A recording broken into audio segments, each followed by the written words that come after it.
Ladies and gentlemen, I'm Mark Soden. I'm here with Santa Ana Noise Fest 13. I'm here with Martine Espino. Yes, my name is Martin Espino, and I live in Long Beach, California. So, the first question is kind of an origin story question, and that Yeah. is what sound all those years ago when you were a young person did you hear that led you on the path to where you are today? God, it's real easy. So it starts this way. This is all I remember. When I was real little, I watched a movie called 1 Million Years BC. Yes. Yeah, okay, and that tells you a little bit how old you are now. So we might remember that in the scene with Raquel Welch and Richard, what was his name? Richard something. Um, anyway, Tumac is the star, and he's arguing with his brother because the dad gets injured and somebody needs to be the leader of the tribe. And this is a dinosaur movie. Watch it; it's a great movie. Anybody out there? And I don't remember the rest of the movie. All I remember this one part that would fascinate me like crazy, and I talk with a lot of passion, so excuse me. All I heard was,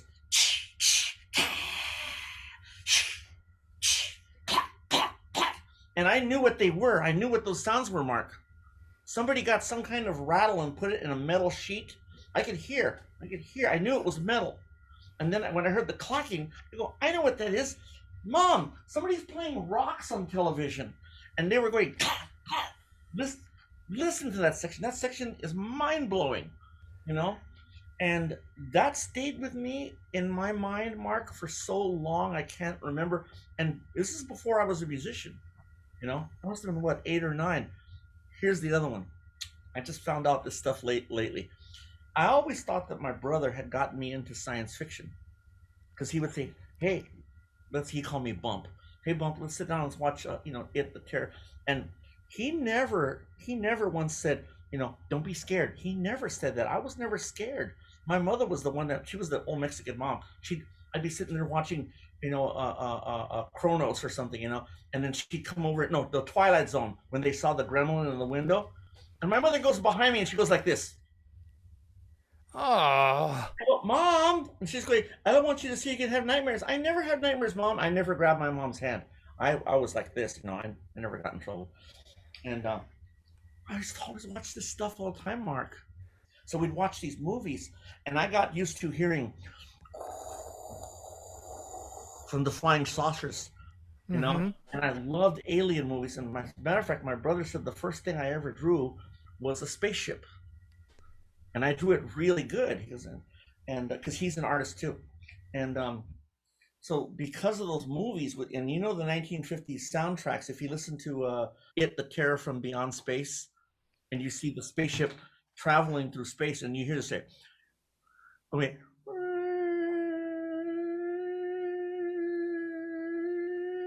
Really eerie. It sounded like a voice that they altered, and in the violins, maybe on Sul Ponticello, playing over the Mm-hmm. thing.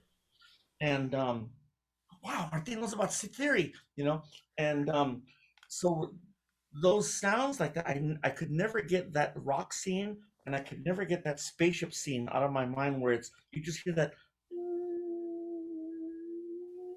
and I just would watch the movie just to listen to that. And the sounds of the spaceships, like in the Earth versus the flying saucers, when Mm-hmm. they look up and they see the spaceship twirling, and it goes, this they did some sort of weird foley thing with a whistle that had like two pitches, Mm-hmm. and so that led me into I didn't know what I didn't know what foley was, but man, I should have been a foley guy because that's all noise. You get two high heels together and that's the lady stepping on the guy's skull or something. Because of those movies, it if you think about it, it makes you appreciate sound and forget noise, forget harmony, sound. And what is sound?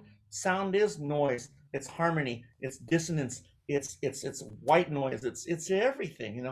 And so later on, I started becoming a musician. I liked music. Always liked art, and I always loved pre-Columbian stuff. But no one ever said, Martin, you ought to investigate your roots. You're Mexican. My mom and dad never did that.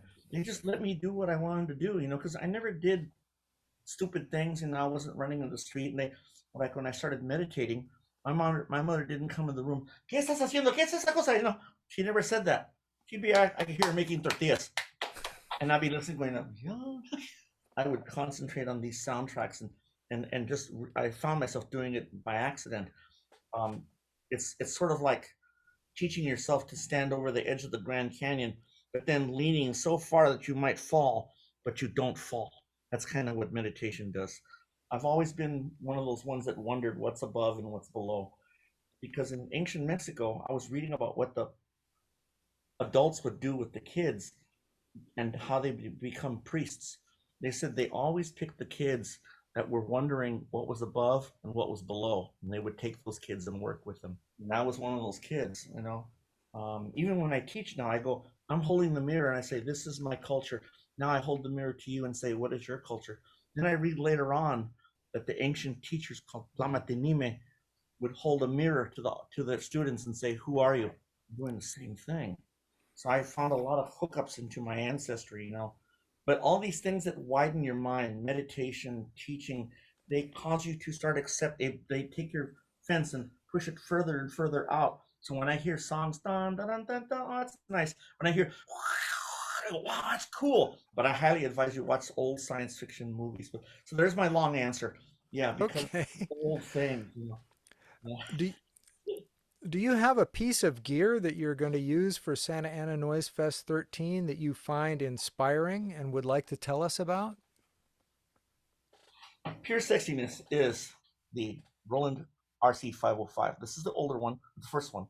I'm gonna get the new one because you can plug MIDI in the back. Only because of MIDI, you can plug another one of these, and you get 10 of them. But I'm very much a plug and play guy. Unfortunately, I'm not great at reading manuals. And then I was looking at those, those what do they call those things? The controllers, the Novation things they made for Ableton. Oh, yeah, sure. The controllers that go into your laptop or what have Yeah, you. yeah, yeah. And you're controlling Ableton. And I thought, wait a minute, isn't that the same thing I'm doing with the damn looper? Only I have 5 buttons. I want to have 99. The buttons, that's a long story that goes back to, that in the 80s they had all these menus that you had to go through to make any kind of change in the sound. And people Yeah. really didn't like that because they wanted to grab a knob and wiggle it and it would change the sound. So Interesting. what they're trying to do with those MIDI things is to get an interface that you as a performer can work with and get a lot of different results because it's like working with a mouse or a trackpad or something like that is really problematic. Although Uh-huh. working with the screens on tablets is pretty good, but Yeah. I haven't really worked with that too much.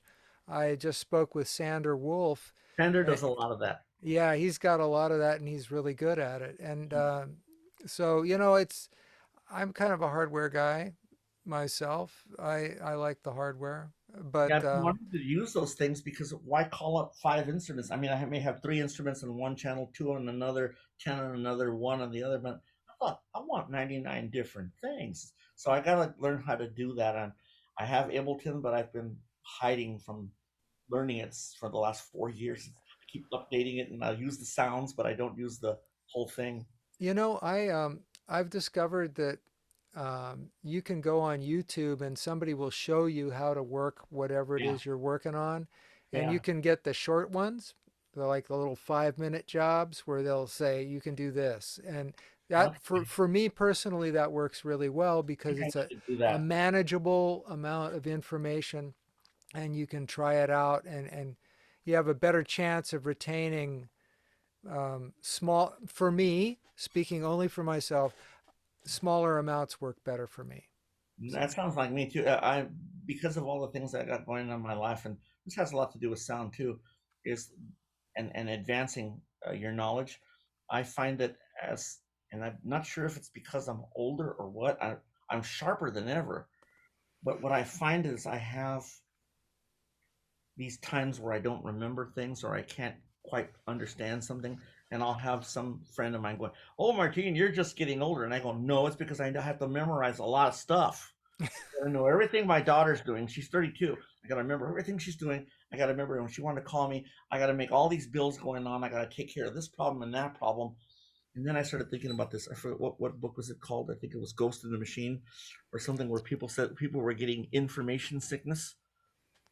Well, I that thought, sounds like Johnny Mnemonic. Yeah, there you go. Yeah, yeah. yeah, it's like I got inform. information sickness. I got too many things. So when I look at these manuals, man, I go, the last thing I want is another learning curve. I just want to plug and play, Yeah, which is yeah, why this is a wonderful tool. I have not read the manual, but I know almost everything about it. The other one I have is this little guy. It's the old one, the RC50, uh-huh. but I love it because it's made of metal. You can hit somebody. Well, it's a great foot pedal thing for Oh using yeah, things that you can't use your hands to manipulate. oh yeah. Well, I use it. I use both of them as feet and as tabletop. But in my latest thing, I've been doing a Day of the Dead thing where on my table I have, like, say the screen is the table. Uh, Right, I'm playing right here, facing the audience. So if you're looking at from the top to bottom, so I'm right here. The audience is over here. Here's left and here's right, and I have my speakers over here, and then right here I'm standing, but I have a table, and on the table is the mixer and looper. I'm sorry, looper one. I'm sorry, me, looper one, looper two, mixer, and it goes out to the house. And then on the table over here on the side, on the left side, I have all these clay flutes and things. And then I have my mic and I come up and play. And for sound, Pedro, I use the big giant rack that I have here. It's an old Digitech rack. right. And it just does multiple effects, and I run my flutes through these multiple effects. So you'll hear me playing a low flute, but another one 4 octaves lower, and another one a major third up or something. And I use those. I use in my composition that's called Misterio, and I also spelled it so that people would think, "Hey, that's English and Spanish." I spelled it like, yeah, instead, because if I put Mister, what's is that, Mister Rio? But if they see My, they go, "Oh, Mysterio." So I do a lot of linguistic trick things.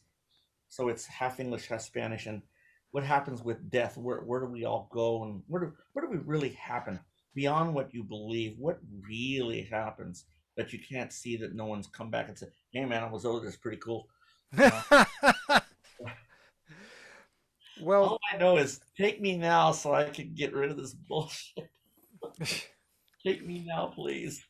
You know, I'll be well, happy. But I was gonna ask, how do you prepare for a performance? I do this bizarre thing called organizing myself. Let me show you something.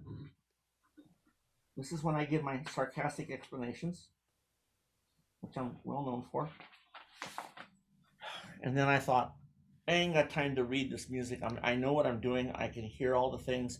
After you play a while, and you study seriously, you start being able to improvise and then call upon your mind to bring that improvisation back. So I can, literally play what I improvised a week ago or something.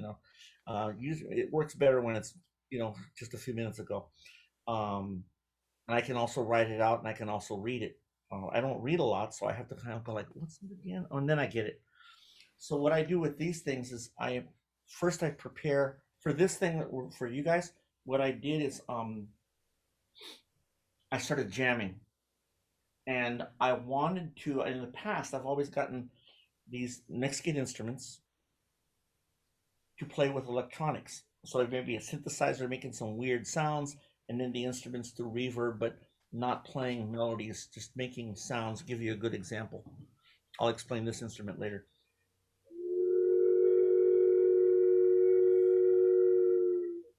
No melody, no rhythm, and that's one of the things I've done to make Sound Pedro happen, or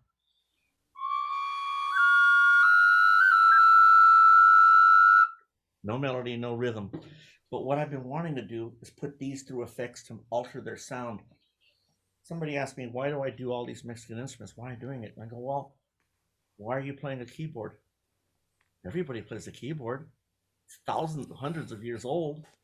So somebody got that keyboard from those very first ancient, if I'm not mistaken on my history of the keyboard, Arabic pump organs. you know, that they brought back in the Crusades in the 1100s, and they would press these pumps and play them, and later that turned into the portative organ, right, where you're playing like this and turning the pump. So yeah, I've studied all those things, and I've seen those instruments and played them many times. Um, so I started thinking, why can't I get my ancestral instruments and make it just like a clarinet or a piano or a violin and send that sucker off to the future? So that's why I thought, okay, one of these days I'm going to write for piano or just for I'm a guitarist for guitar. And I started thinking, I really want to, as a composer of experimental stuff or noise, I really want to use these instruments because there are two types of, well, there's really two, but there's branches. There are, in ancient Mexican instruments, there are instruments that make melodic and harmonic sounds, which also goes off into agreeable, disagreeable, tuned, slightly tuned, very out of tune, very wacky, harmonized wacky, triple and quadruple flutes. And so there's everything there. So we have things that will make tones, la da da da da, in almost any scale. Because the thing I get hit with all the time is the ethnocentrism that goes, oh, they only use the pentatonic scale in those cultures, and that's bull, complete bull. Parallel whole tone scales, detuned microtonal scales, and I hate even the word detuned, the microtonal instruments. Creating, you have two notes playing tritones, right? And you try doing a tritone in parallel up on the piano, sounds like, but you do parallel tritones on a clay flute where the intervals are not perfect, and you start getting bizarre harmonics.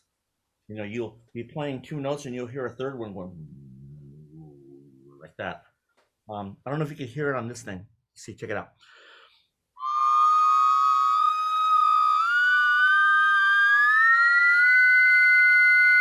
You hear three of them? Yeah, yeah.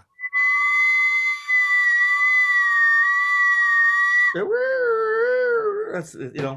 And there was one I was playing the other day on Zoom, and I played it for a little guy, and I heard this harmonic that I'd never heard 4 octaves below.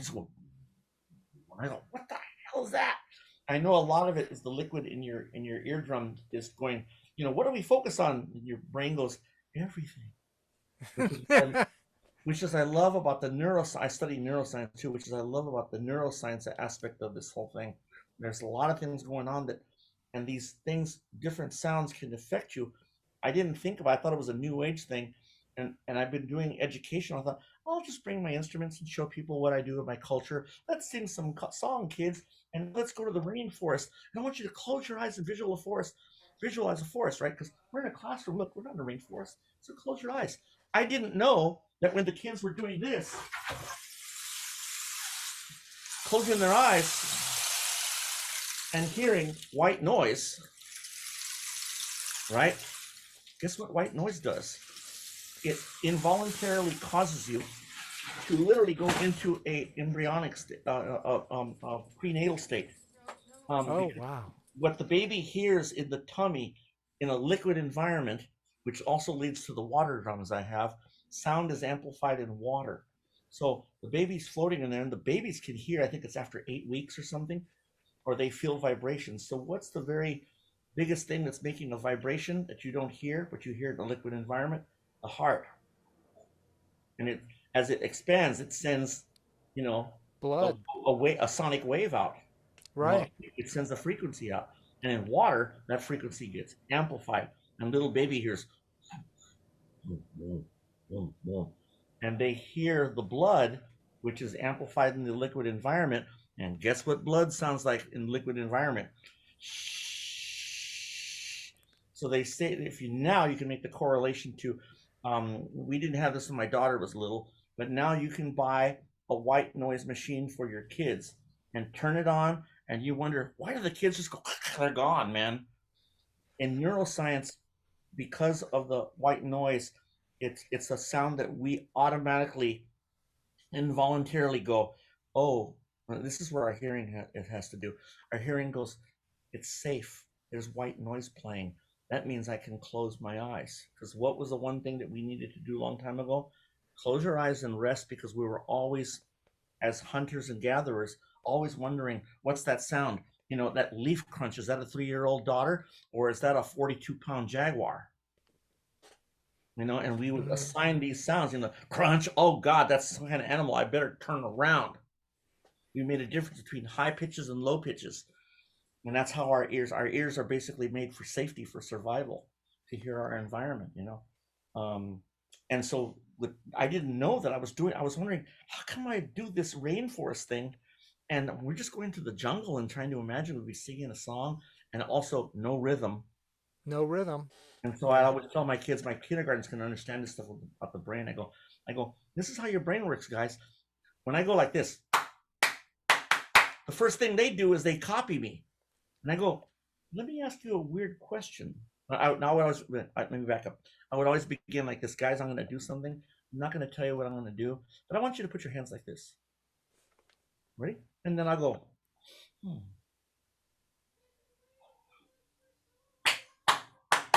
boom, boom, boom, boom, boom. And I go, that's really nice.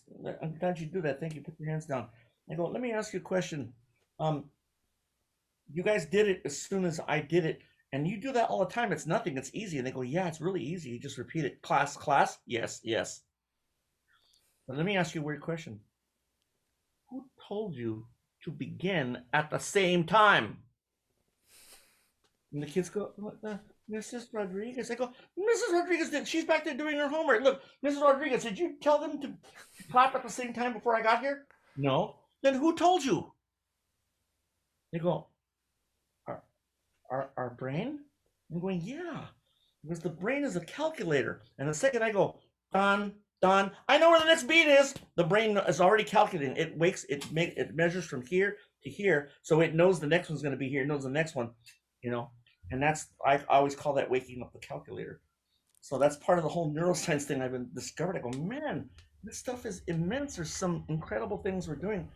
All of us that are composing with noise and sound, we can do things not just to make a sound, but we can do things as Joshua Leeds said, we can do intentional music. We can Hmm. incorporate certain binaural beats, so beats that are real close together. Of course, when you get further and further apart, I always joke, when you get real close together, you get dissonance, and they start they start beating, right? The Right. further apart you get Crosby, Stills, and Nash. That's You get killing me. harmony. You get a third, a minor third, a major third, a perfect fourth, a perfect fifth, an octave, unison. But go away from the unison, and they start rubbing against each other. Here's an example.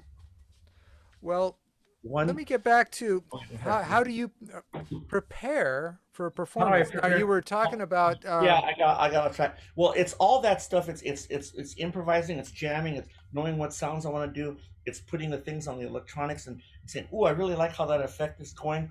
I use Logic Pro 10 in Apple, and I go into the effects and I try to find any effects that I can use through the mic. A lot of the sounds I created were running these microtonal instruments that generate other frequencies, as you heard right now, hmm running them through a vocal effect called Monster Voice. And then you click on that and you go in there and start messing around with the overtones, and it starts. Man, there's some things in Misterio that I was playing, and I was playing, going, what the hell is that? I thought I heard somebody singing in the room, and it oh, was wow. crazy. Some of the I'd hit just the right harmony and or the right note or the right vibration. I don't know what it is, and I'd heard this third voice way in the back. Oh shit! Freaked me out. So that's how I prepare. The other thing I prepare is I prepare a graphic score, and this tells me how to read it. RC50, what flute, the 505, and what flute goes with that. So I'll begin with track one, and then I'll use that flute, and then this keeps going on, and it fades out. But before it fades out, track 37 begins, and it fades in, and it keeps going to the next page.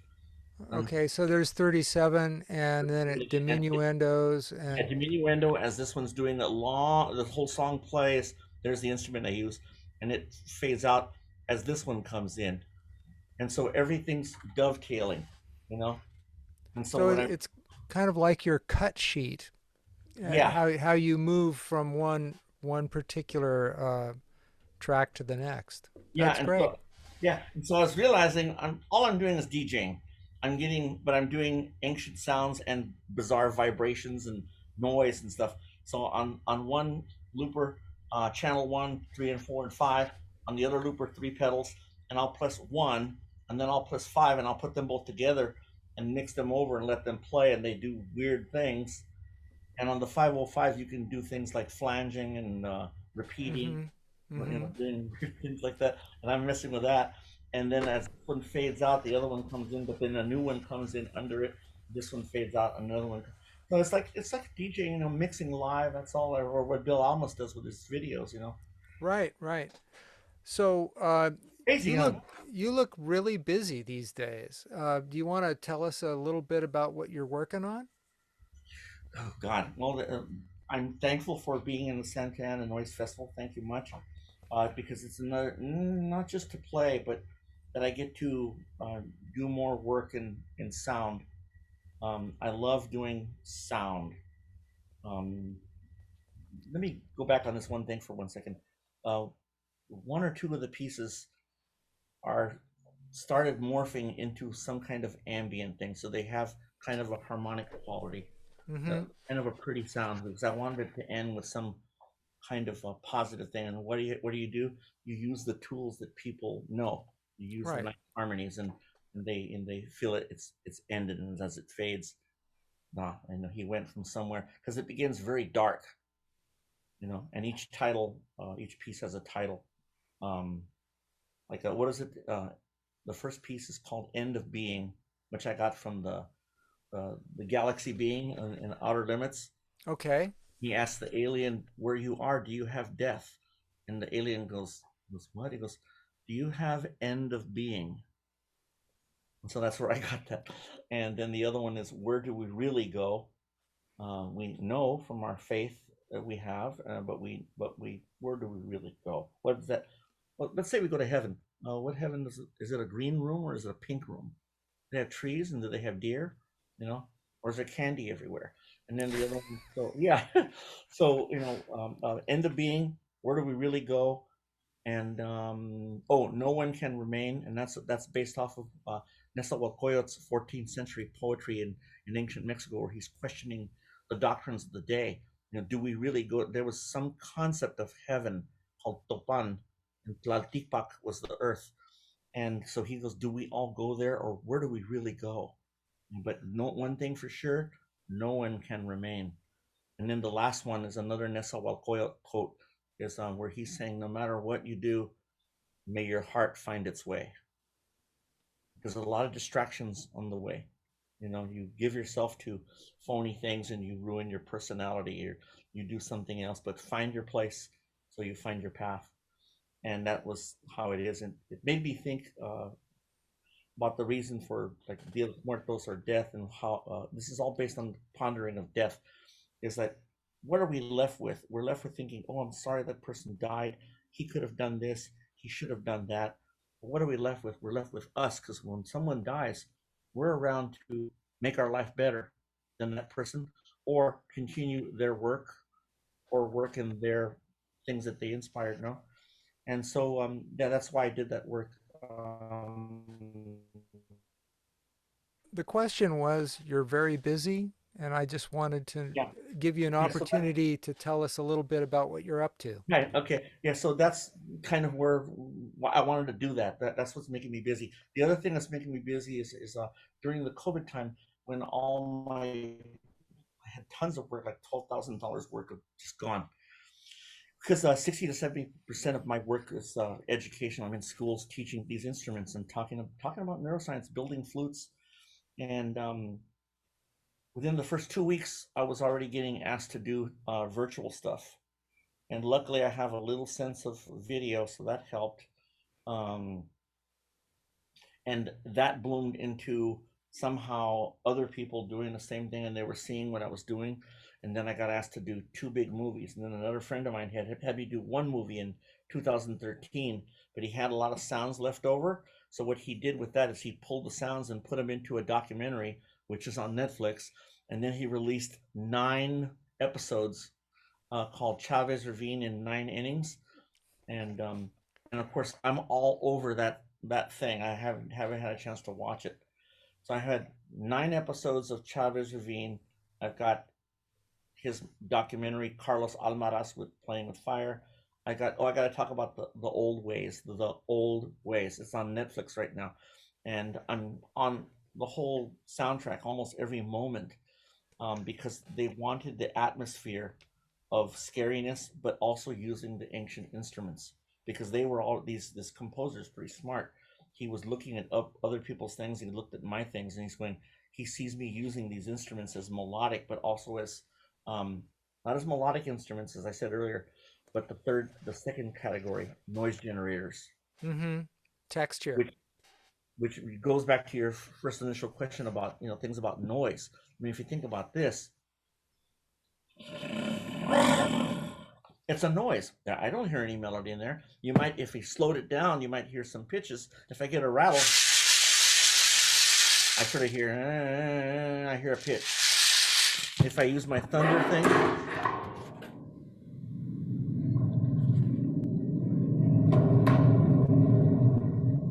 I'm generating noise. And so I started thinking, wow, I got a real natural connection with the Santa Ana Noise Festival. I'm making noise with my instruments. Here's the water thing. It's a whistle. We've seen these as toys, but they come out as the earliest thing I've ever seen is they come from Mexico.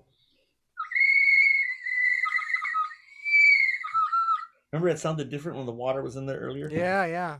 And this is the ocarina. If I cut off the top and turn it upside down, you'll see, oh, it looks like a little ocarina with the finger holes on top. But they didn't put finger holes. They put a wall around the sound exit sound. See the hole there? Mm-hmm. Yeah, yeah. And so this thing winds up getting 2 separate pitches. And if I blow it the right way, you'll hear them both at the same time. So watch.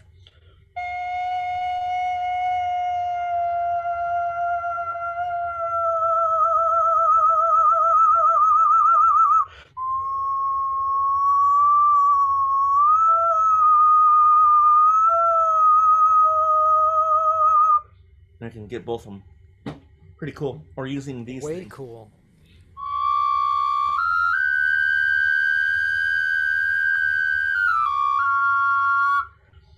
And so we use those things. So using lots of elements of noise with acoustic instruments. He barely put any he just said he wanted me to make noises. And so when you hear the movie, it's all of the old ways on Netflix. It's a great accidental homage to noise music. Using noise in a movie soundtrack. I mean, how many people are doing that? I think it's great. When you hear the spaceship take off in some movie, of course you're going to hear that noise. But to use noise as a environmental sound that's not associated with a spaceship taking over a car going, the lady moves her arm, you hear, Well, great. I got to show you this one. oh yeah, yeah. A ball with a hole, and you blow in there. There's no embouchure. You just blow like that. The air comes in, it goes out the hole, but it passes over the. This is inside of there, and so the tube is about right there, and depends on how you angle it, you'll get different sounds. So on this one's called I call it a hecot because a hecot means wind or solar wind. One of my friends coined the word death whistle or death whistle because he made one that was a skull and he made it angled so that he could get a scream out of it. Wow. And next thing you know, that turned into a big YouTube thing, and everybody started calling these death whistles, but they're not. They're wind instruments. And Roberto Velasquez, the great researcher in Mexico, called these noise generators. I love that. Check it out. And I can manipulate sound with my hand.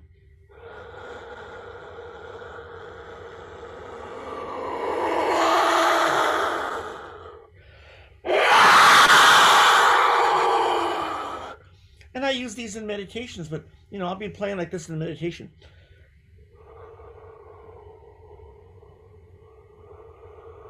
No one ever has come over to me and go, hey Martin, isn't that a death whistle? Is how you play it. Yeah, it's how you play it. It's like, is there a death guitar? No. how you Not, use it. You can use a piano in a lullaby. You can use a piano in a whorehouse. That's what I tell people. You know, it's there just you go. it's everything is what you do with it. You know, it's what you give it. What you give it is what comes out. Well, thank you for your time, Martine, and I Thank really you. appreciate it that you've shown us a lot of really great instruments. And once again, this is Mark Soden for Santa Ana Noise Fest 13. I'm here with Martine Espino, Right on. Thanks for and it looks spending like we time have with something me. heading out here. Why don't you play us out on that Oh one? yeah, you do what you do. You know, and We thank feel God. your enthusiasm. Yeah. Here, let me play this for you. It's the quadruple flute. Of course, it's microtonally tuned.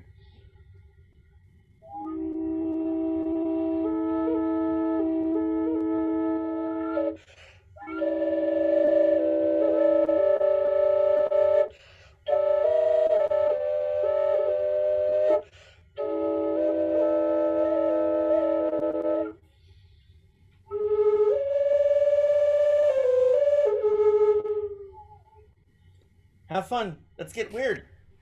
Thanks. Have a good afternoon, Thank you, Mark. Martine. Peace out.